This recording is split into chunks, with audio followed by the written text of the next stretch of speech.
Yeah, it's visible. We can see your PPT, Mr. Vikas.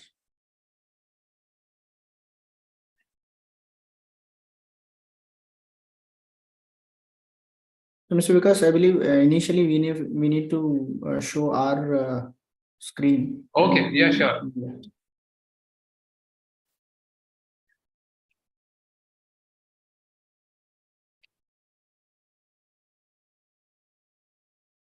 All right, so it's 3 p.m. and we are all set to begin with our today's webinar.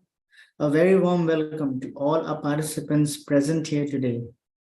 In any professional setting, conflicts are bound to arise due to diverse personalities, opinions, and work styles. However, if managed effectively, these conflicts can be transformed into opportunities for growth and collaboration. Simultaneously, time management plays a pivotal role in maintaining productivity and reducing stress. This session explores the importance of conflict resolution and time management in creating harmonious workplaces that foster teamwork and success. HRA welcomes you all to the 2023 Dialogue Masterclass series on the topic conflict resolution and time management. To know more about HRA and its events, I would request all our participants to visit the link and details posted in the chat window. Request all the participants to kindly follow the webinar guidelines mentioned in the chat window. It would be great to have all the participants' feedback. We will be running a poll before the Q&A session, so request all the participants to kindly give your feedback on the session. I now take the privilege to introduce our esteemed speaker for today, Mr. Vikas Bansal, speaker, extreme productivity coach, corporate trainer in Impact Partners.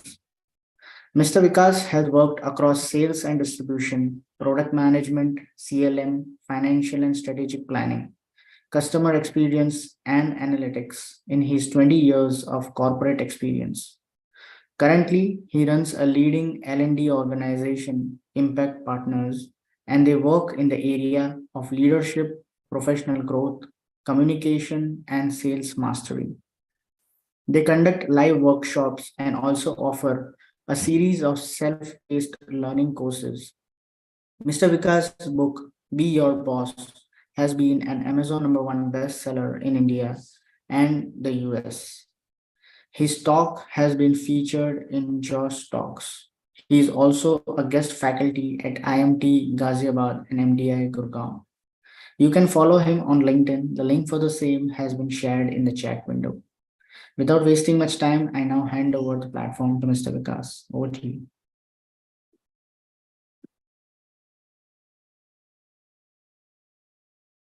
Thank you, Faisal. Thank you, Neha. Thank you, the entire team.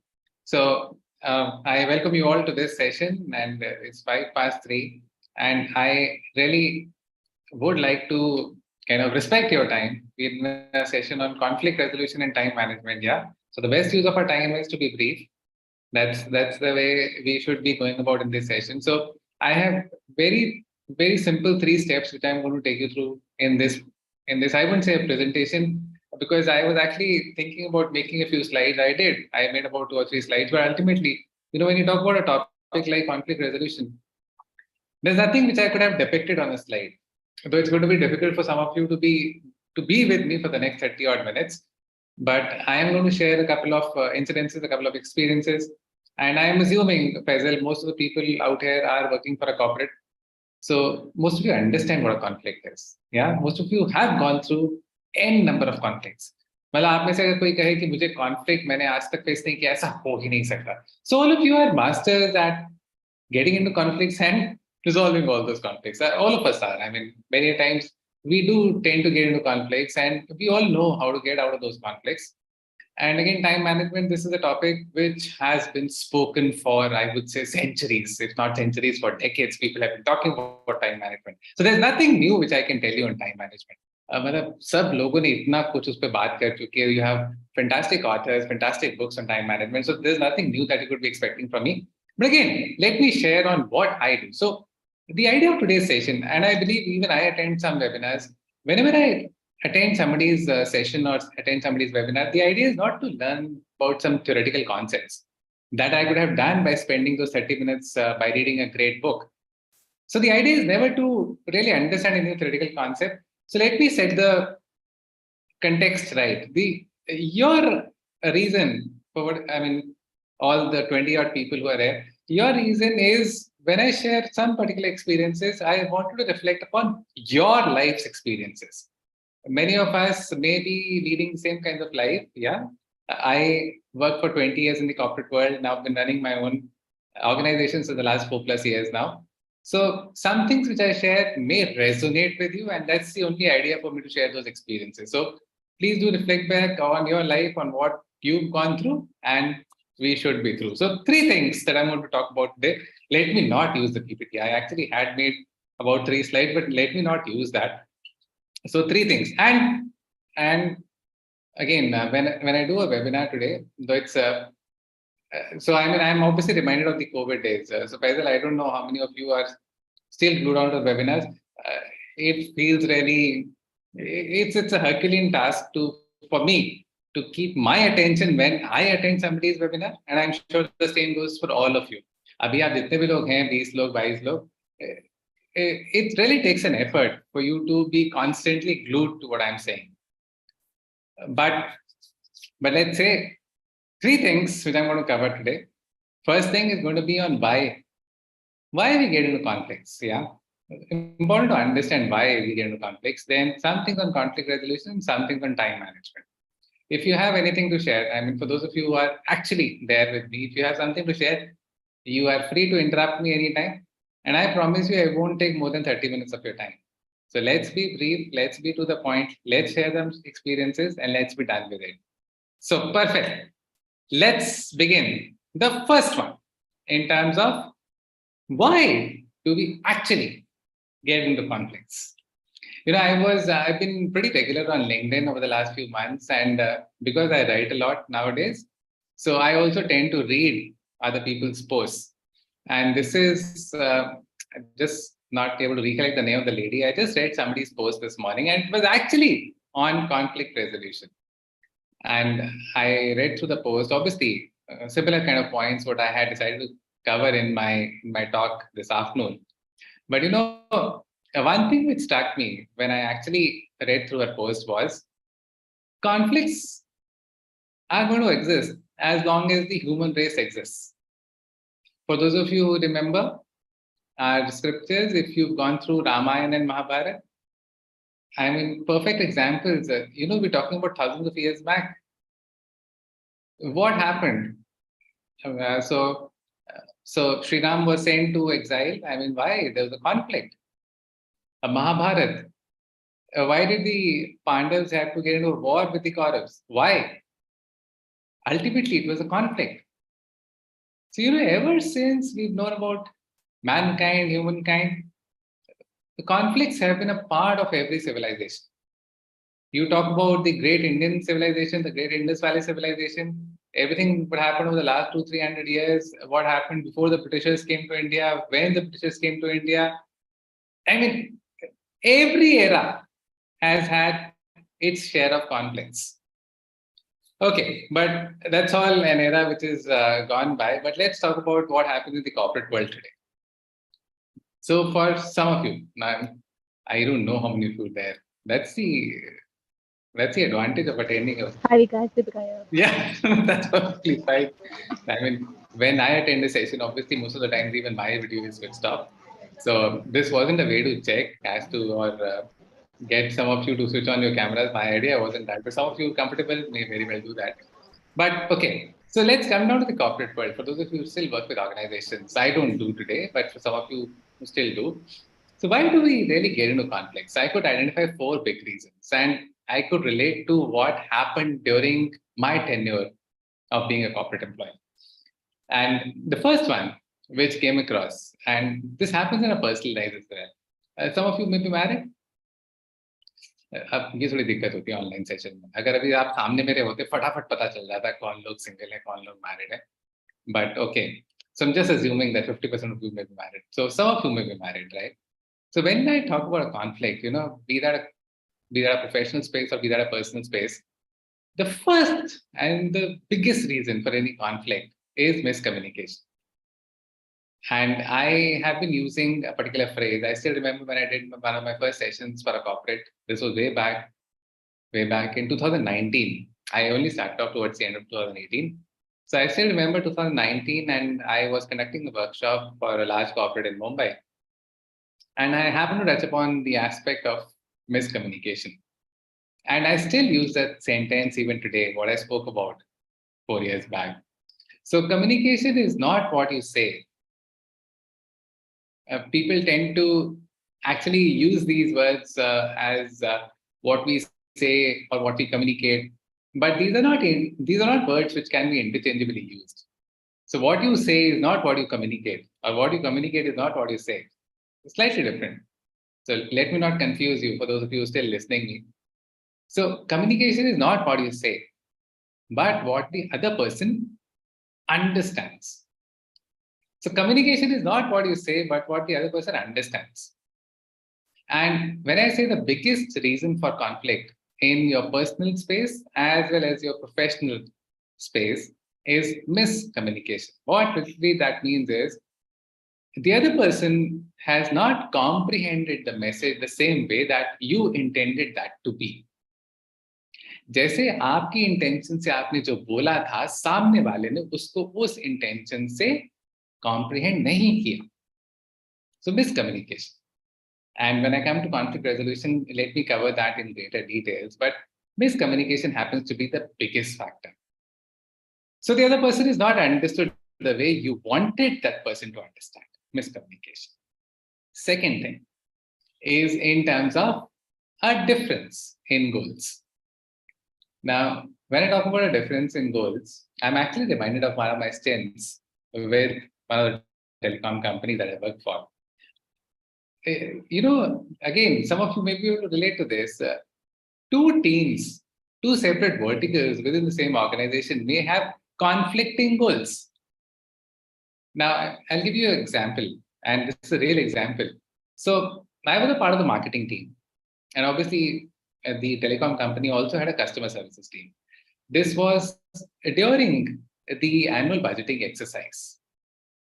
Now, the marketing team had picked up one of the projects. We were supposed to pick up 3 projects, and even the customer service team was supposed to pick up 3 projects that they would be running through the year.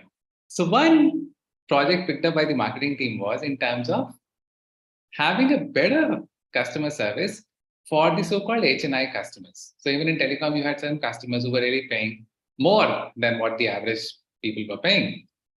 So we decided to have a separate or a better customer service team responsible for handling the queries of those HNI customers. Meaning thereby, we wanted our, let's say, our CFO to provision a separate sum of money for us to have better quality service agents, which actually meant the customer service cost was supposed to go up if we actually wanted to implement this initiative. This was one of the projects finalized by the marketing team. One of the projects finalized by the customer service team was on cost reduction. Now, once any company gets into a kind of a mature stage, when I say mature stage, you've gone through that high hockey stick curve, and then you're entering a mature kind of story wherein you're just growing by about 5-10% per annum. Now, the customer service team was obviously looking at reducing dramatically its cost on these telephone agents, on these call center agents. And this was one of the projects they had undertaken in terms of they had made elaborate plans on what kind of services will be taken off from these call center agents for them to bring down this cost. Now, can you think of this? Same year, 2 separate verticals in an organization, and they've got to go ahead to work on 2 different projects which had dramatically different goals. The marketing team wanted to invest more in the customer service center. The customer services team had an elaborate plan to reduce their costs. Conflict, a difference in goals, a pure case of having a conflict. Just a minute. Do I have any messages? Okay. So, Faisal, Neha, just in case you have any message and you want me to respond, please let me know. I just may not be aware if a message is flowing. Right. So, Sure, Mr. difference in goal. A third thing which I could think of in terms of why conflicts is something on personality clash. Now, you all are aware of this. You've had bosses who kind of a different nature as per what you are. So let's say if you're a person who does not really like to get into too many details, you may have a boss who really wants to get into the slightest of details. I work with bosses who are, who are extremes. So now, personality clash. When you have a personality clash, you are bound to have a conflict. And lastly, which I could make out was in terms of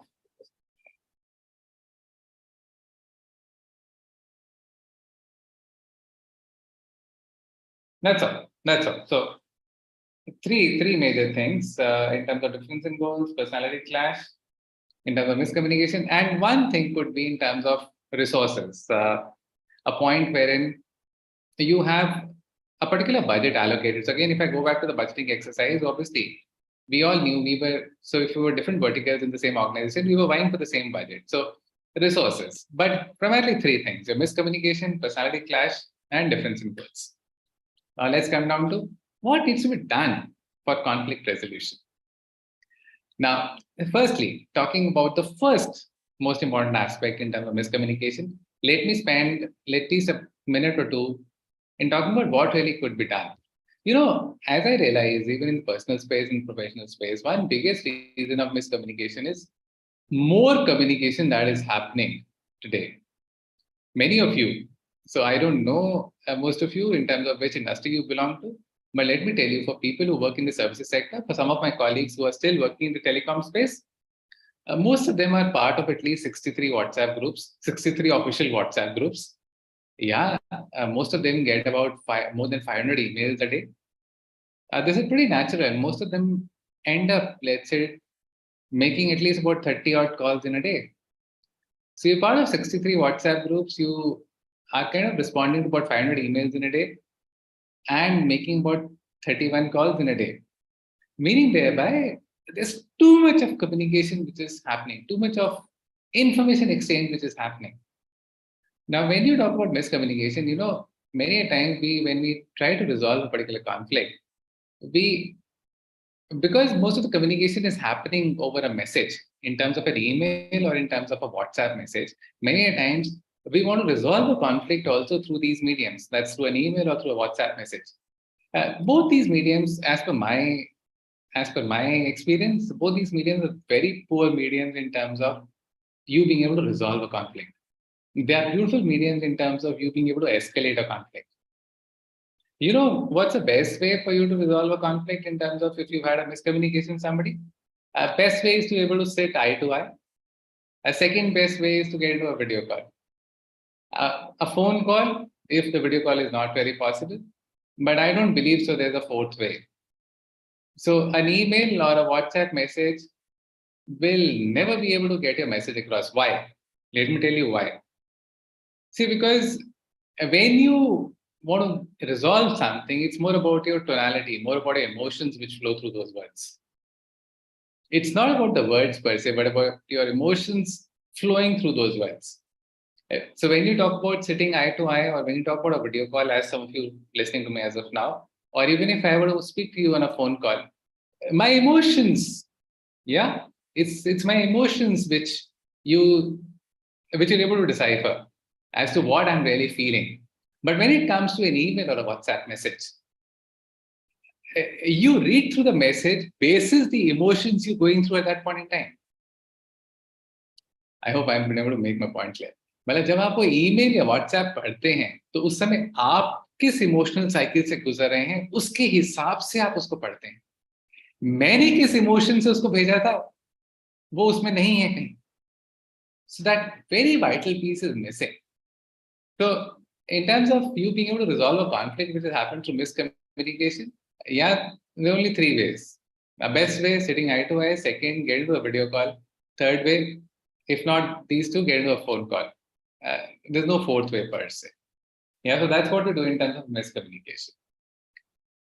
Then something in terms of collaboration. I just read a story which appeared yesterday. Some of you may have read about this. Some of you know about a company called Urban Company. Okay, I'm just assuming some of you, yes, definitely would have availed the services of this organization called Urban Company. So, Urban Company has had a good tenure. I mean, it started off as Urban Lab, then moved on to Urban Company. It's been there for many, many years now. Even I've used many of their services.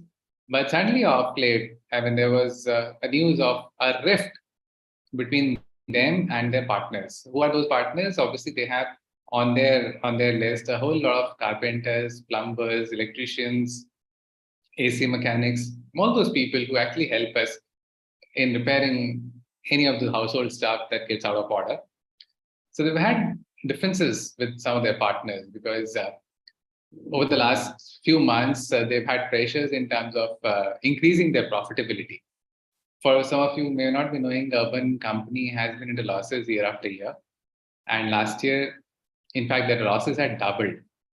So now their entire focus shifted to improving their profitability or reducing their losses, if not improving the profitability. The entire focus shifted to reducing their losses, meaning thereby they started imposing a lot of penalties on their partners who were not up to the mark. And how do you decide whether the partners are up to the mark or not? Basis the customer's feedback or the basis the customer's ratings. So there have been instances wherein if a customer gave a poor rating, they actually gave a 1 to a partner. They got 2 successive or 3 successive poor ratings, and they were just about kind of expelled from the system. And they got no further queries or no further calls from Urban Company. So there was a big backlash. And ultimately, there was a lot of resentment among many of the partners. So this is a story which I read just yesterday. And then they had to get back to the drawing board once again. I mean, they had to actually get the confidence of their partners back once again. So they realized they again had to get back to that collaboration. So slowly over the last few months, they were kind of getting into a conflict mode with many of their partners. The partners were the backbone of Urban Company. So instead of getting into a conflict with them, now they decided they again have to get into the collaborative mode, ensuring or making them feel that they are the organization. They are the people who are running the organization, and they're the people who are going to be ensuring that yes, they provide decent service to the customers. So ultimately, collaboration is again when you come across a person, when you again realize that you need to work as one team. Again, some of you, I believe some of you managers. Okay, I just thought nevertheless. Some of you managers, many times what happens when we start expecting too much from our subordinates, too much from our colleagues, many times our colleagues may have a feeling of we being two different teams. Now, collaboration is all about making the other person feel that we're part of the same team. That's all. So, I mean, this word collaboration, it's all about making the other person feel that we're part of one team. Yeah, one team. So, collaboration. So, I spoke about miscommunication in terms of what can be done. I just spoke about collaboration. And one thing, again, which could be done, which is more in terms of you either compromising or accommodating. See, many times when you work in corporates, you'll have those power games. I won't go into the details of what these terminologies are. You all understand this. So traditionally, if you have a conflict between the two teams, one team may be more powerful per se than the other one. So it's all about being able to get into a compromise, yeah, or being able to accommodate the other person's requests is what also needs to be done. So some things around conflict resolution, but I really want to spend some time on getting your communication part right, being able to communicate properly. That's to face-to-face or more of a video call, and then doing some things around collaboration. So I'm done with the first two parts. I covered 3 aspects on what really leads to conflicts. Now, all of you are aware of this, what leads to conflicts. I covered two important aspects on what could be done. So there could be so many other aspects on what can be done to resolve conflicts, but I just want to give you some examples. So I just covered two important aspects in terms of how do you really get over that miscommunication and how do you collaborate to get over those conflicts. So in terms of conflict resolution. Lastly, in terms of time management, and all of you are experts at time management. We still have about 7-8 minutes to go. Yeah, time management. So now with a plethora of apps being available in terms of time management, it really drives me crazy. Now, I don't use any of these apps, but I'm told by some of my friends in terms of the apps they use in terms of optimizing or minimizing their screen time, in terms of ensuring that they're more productive. Yeah, there's so many things which are available. I'm not saying they're not good. They should be. That's the reason many of my friends use these apps. But what really is time management? Ultimately, why do we keep harping on this topic of time management? Why? We all have limited, we all have a limited time available. So we all have 24 hours to our disposal. And considering we also need to have a good night's sleep, considering we may need to spend some time in commuting from our house to our workplace, considering we need to spend time with families, considering we ought to have some entertainment time as well, considering all those activities that form a part of our daily routine, we only have that amount of time left for our professional work. That could be 8 hours, 10 hours, 12 hours, 14 hours, depending on how much you work in your organizations. So let's say anywhere between 8 to 14 hours a day, whatever professional time commitments you have. Now, we're trying to get the best out of the time available for our professional work. And that's where this element of time management comes in. Many times, and this has become all the more imperative in our world of social media platforms. I believe the biggest distraction today that we have. Many times when I happen to attend webinars like this a couple of years back, I don't think so I attend too many webinars today. पर जब आप सब लोगों को याद होगा 2 साल पहले हम वेबिनार अटेंड कर रहे होते थे तो बहुत बार लैपटॉप पर ऐसे वेबिनार चल रहे हैं मैं हाथ में फोन पर लिंक्डइन पे स्क्रॉल कर रहा हूँ आपने भी किया होगा सिर्फ मैंने नहीं आपने भी किया होगा yeah, or you already have a Facebook account or an Instagram account open. You're going through a reel as somebody speaking. I've done this. Many of you may have done that. The biggest distraction today that we have in terms of we not being productive in our so-called available time is distractions. So whenever we talk about time management, we primarily talking about keeping away from those distractions. Am I right? It's all about keeping away from those distractions. So rather than me talking about the Eisenhower matrix, in fact, I tend to work with corporates, and this is one of the favorite matrices which I like to cover with an example, corresponding example for each of those quadrants. 1, 2, 3, 4. You all know the Eisenhower matrix, nothing new. It's been around for decades. So you know the Eisenhower matrix, been around for decades. But let's not cover that. Let me just talk about two very simple things, but practically implementable on what you can do to add a few more minutes to your working life. Yeah? So just two simple things. कई बार simple चीजें लगती हैं अरे बाबा इतना simple तो नहीं हो सकता मतलब जब तक मैंने भी एमबीए किया हुआ है ना जब तक मैं आपको 2x2 मैट्रिक्स नहीं दिखाऊंगा मजा नहीं आता यार कुछ स्पीकर ने कुछ बताया नहीं आज कुछ बात ही नहीं की बट आपको दो सिंपल चीजें बताऊंगा जो आप इम्प्लीमेंट कर सकते हो first thing which has really worked to my advantage and this is something which I practise not just as an entrepreneur but even the last years of my corporate life as an employee as well is I actually tend to switch off the data on my mobile phone for some time pre-lunch and some time post-lunch. When I say some time, it could be anywhere between 30 to 60 minutes. So I usually switch off the data on my phone. Instead of having any fancy apps which control the amount of screen time, I simply switch off the data on my phone. That really does a world of good to me. Why? Today, most of us get distracted by those notifications, by those pop-up messages. So when you switch off the data, you are sure of not being disturbed by the mobile. And that's the only time that I feel I can focus much more. I can possibly get 2 hours of work done in that 1 hour when my data is switched off on the mobile phone. It's pretty rare that somebody is going to call you today. Many a times you would know when you need to talk to a person, you already fixed a time with that person.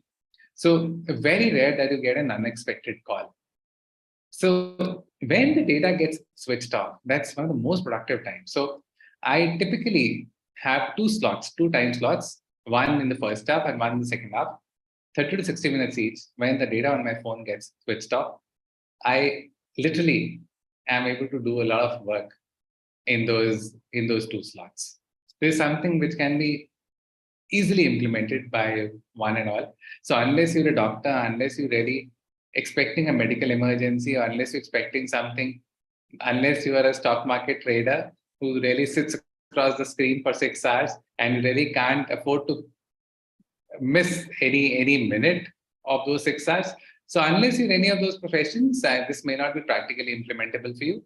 But I believe for 99% of the people, you really can carve out two slots in which you do not want to be disturbed by the phone. So that's one thing.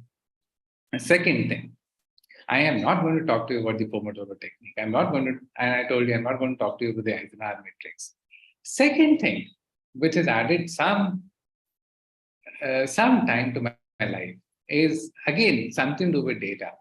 I switch off the data on my phone around 9:30, 9:45 p.m. at night. Why do I do that?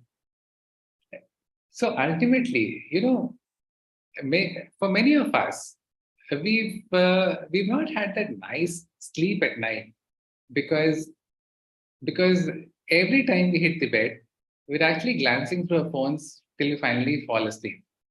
And for some of us, we know that that's not very good. We ought to have a buffer between screen time and the time we go off to sleep for you to have a better sleep. And why am I talking about your sleep pattern? Because if you're able to sleep properly, you will wake up more fresh the next day, meaning thereby you'll have more energy to put in your professional endeavors the very next day. So it's all dependent on the sleep cycle. So one thing which has actually helped me get a good night's sleep is switching off the data on my phone at least about an hour before I go off to sleep. So typically, if I go off to sleep about 10:30, 10:45, my data on the phone gets switched off about an hour before I go off to sleep. Meaning thereby, again, I'm not hooked on my phone as I'm falling asleep. It gives my mind some time to relax, to think about what happened during the day, to possibly read about 10, 15 minutes, do whatever I can. But this ensures a perfect night's sleep for me, and I'm better off the next day. I mean, this really helps me get those extra minutes in my professional endeavors. So, two things which I shared with you, which I actually do, which has helped me manage my time more effectively. And 3:36, I started off at 3:05. I told you I'll be done in about 30 minutes. I should be respecting your time, and that's what time management is all about. So, just a brief overview on what I covered today. I spoke about three aspects on conflicts as to why do we get into conflicts. Yeah, miscommunication, and then different goals. I spoke about some of those aspects. I spoke about two important aspects on what can be done in terms of resolving those conflicts. Miscommunication again is the biggest one, and what can be done. And then in terms of collaboration, I gave you a few examples. And then finally, time management. I didn't speak about Eisenhower matrix. I didn't speak about Pomodoro. You all know about these things. आप सब लोग बहुत ज्ञानी हैं. But मैंने अपनी जिंदगी से सिर्फ दो छोटी चीजें शेयर की. But let me tell you, these things appear to be simple, but it was really hard for me to implement these things. These two simple aspects that I told you, it's really taken me a few months to actually master the art of being disciplined enough to follow these things, both these things day in and day out. So very simple things, but can have a transforming effect on your life is what I shared with you in terms of time management. So I'm done for the day. That's all that I wanted to share with you, Faisal. And thank you for being there. Thank you. Thank you, Mr. Vikas. Before we move into the Q&A session, we will be initiating the poll. So request all the participants to kindly share your feedback.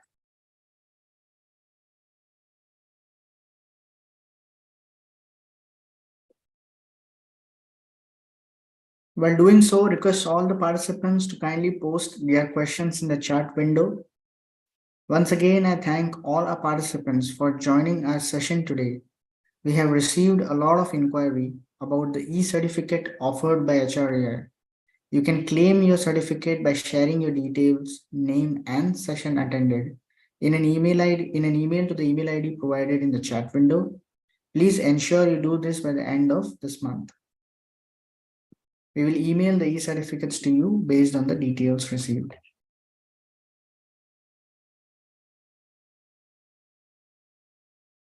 So, Mr. Vikas, we have received some questions from the registrations. I would just like to call it up. The Okay. first question is, how do active listening skills play a vital role in resolving conflicts? And if you have any examples on that, it helped resolve a dispute. Like, provide an example of how active listening helped resolve a dispute. So the reason I told you, whenever you need to resolve a conflict, please stay away from a text message or a WhatsApp message, is precisely the reason, because you're not really listening. When I say listening, obviously you're reading out the message, but the way you comprehend that message is the way you're going through in terms of your emotional state. So only when you're sitting across somebody can you get into that zone of active listening, or even when you're there on a video call, can you actually get into the zone of active listening? You know, you may have, so whosoever has asked this question, you may have gone through this in your personal life at least. Let's say you have, so Faisal, I don't know if this question is coming from. So, so okay, so I'm just assuming you're working in a company, but let's talk about the personal life. So let's say you have a grudge against somebody in your family, right? That person could be your spouse, could be your parents, could be any of your siblings. Let's say you have a grudge against somebody in your house. Many a times, you actually want the other person to sit down and listen to your grudge. That's all. There's no actionable required per se. आप सिर्फ चाहते हो कि यार उससे मेरे को खुंदक खुंदक का मतलब समझते हो. Faisal, do you understand the meaning of खुंदक? Faisal, are you there? I seem to have lost him. Issue. Yeah, but I got Yeah, it. yeah. Kunnas. खुन्नस खुन्नस हाँ पंजाबी में खुंदक बोलते हैं खुन्नस या. So you have a grudge against somebody. You know, the only thing that you want is the other person to sit down and listen. That's all. So, and you, all of you may have gone through these instances. आप सिर्फ उसको सुनाना चाहते हो, मतलब सुनाना मतलब अपना दिल का बोझ हल्का करना चाहते हो, उसको सुनाना चाहते हो. That's all, and it's done. Once you're through with it, the conflict actually gets resolved because the other person has listened to your grudge. So that happens in our personal lives. All of us have gone through that. And that happens purely in the corporate world as well, because in corporate also you're coming across people, they're human beings. So it's important to just sit through. And you could be on any side of the table, either side of the table. So be there in front of the person and just have the capacity to listen. Thank you, Mr. Vikas. Sorry for the inconvenience. I think there was a bandwidth issue, but yeah, I have heard you, and it was very beautifully answered. So, moving on to the next question, which is, in a group setting, how do you handle a situation when two team members have opposing viewpoints and are unable to come to a consensus?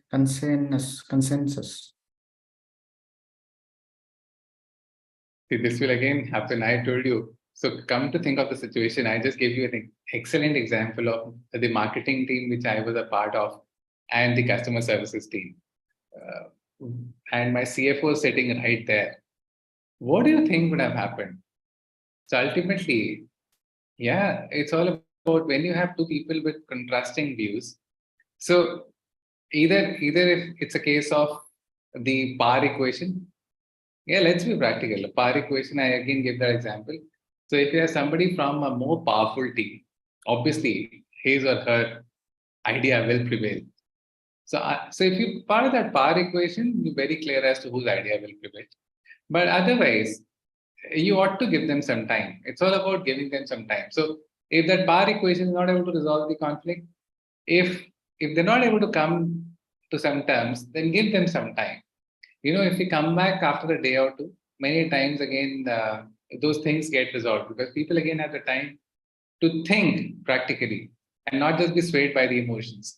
Many times when you face to face with somebody that you're conflicting with, the our ego takes over.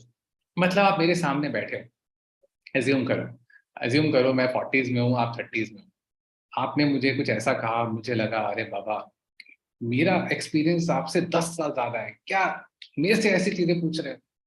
उस समय मैं आपको जो जवाब दे रहा हूँ ना, मेरा ईगो बीच में आना शुरू हो गया। बट अगर उसको मैं एक दिन के बाद अगर रिफ्लेक्ट करता हूँ तो मुझे रियलाइज होगा अपनी mistake that I was actually trying to corner you through, I mean, because of me being senior to you in age, I was trying to corner you. So many times in those instances, if you actually give them some time, they are likely to come back on the same page. Yeah, thank you. Very rightly said. Time plays a very important role in this conflicts. Moving on to the next question is how do you handle interruptions and distractions while trying to maintain a productive workflow? Share some techniques you use to refocus and regain lost time. I just told you two simple things which I do during the day. You can't regain the lost time. जो पल चला गया उसको वापस नहीं बुला सकते. So you can never regain the lost time.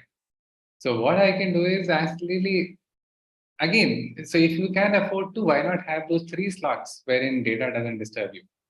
Believe me, something which has really worked for me is what I shared with you. I simply follow that.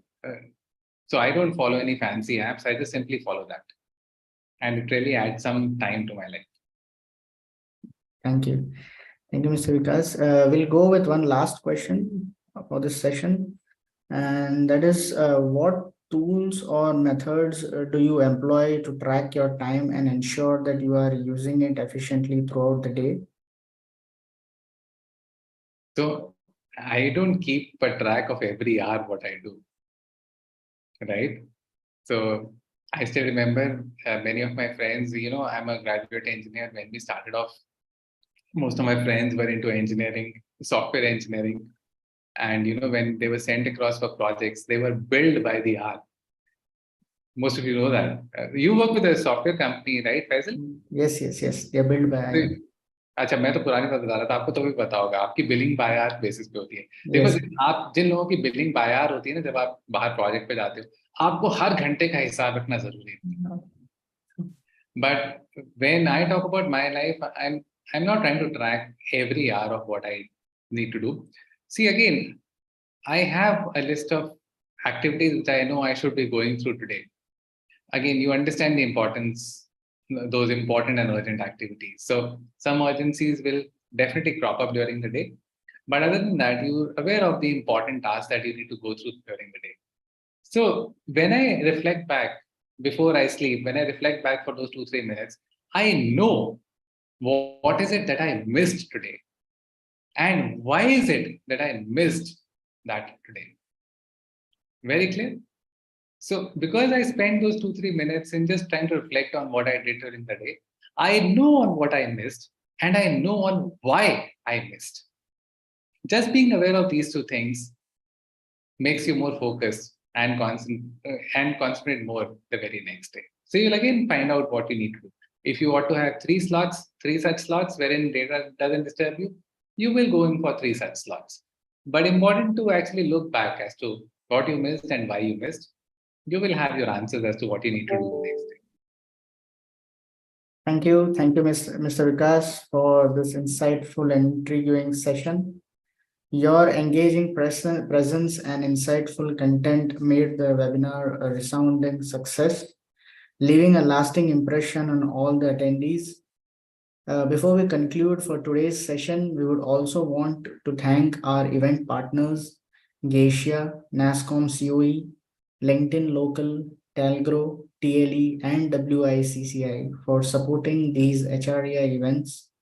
To know more about them, request you to kindly visit the links provided in the chat window. Thank you once again, dear speaker and our participants, for joining us today.